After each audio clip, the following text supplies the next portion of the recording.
I'll mention maybe two or three. The big thing about drowning that is along the lakeside is that most of our youth, I can say youth for per se from 14 years to 35 years, are engaged in economic activities. And of course, these economic activities are due because they need to survive, they need to live. We have so many people living alongside the water bodies, especially lakeside. One activity that is done that will probably have an impact on drowning will be people going out to do economic activities on the lake without knowledge of what they're dealing with. They are going fishing, and water safety becomes secondary. The first thing is the economic activity. So what does this mean? Is that they will go and use the water without knowing the weather forecast, and they won't know the type of vessel they're using, whether it's supposed to be recommended for such a tide or not. They will not get guidelines. They will move at night, different times of the activities, like people fishing in the night. They don't have the right gear to use, per se, life jackets, personal floating devices, of which they think they have grown up along the lake, so they know the lake in and out. They know where to land, how to go there. So they have that kind of complacent that they will be able to find their way out. So they don't use life jackets. Some even have superstitions that if they use their life jackets, bad omen will befall them. True. And that's important to respect people's beliefs. But with drowning, it's one of the risks that we have, that people are adamant to use life jackets. The other one is about drinking and boating. You talked about an incident that happened sometime back in Uganda, where we had a very big boat cruise Yes. sank in. There was time of the day for the ship to take off, or the boat was not right. It was almost coming to dark. And that's one of the problems with navigation, where there's no visibility.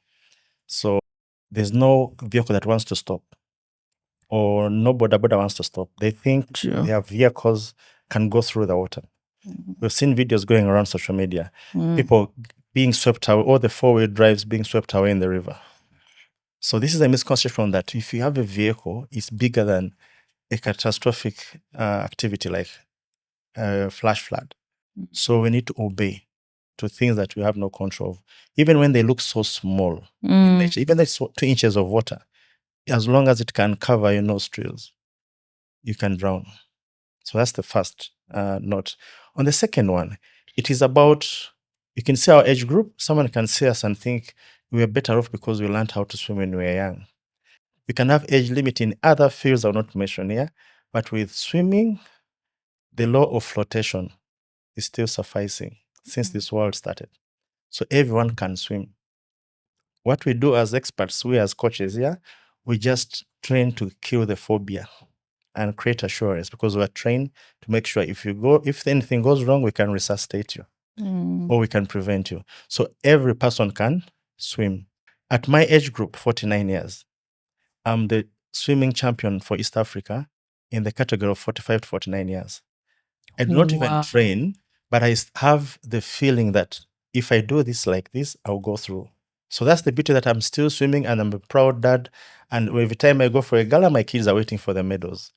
But that doesn't mean I can't drown. I can if I don't swim very well.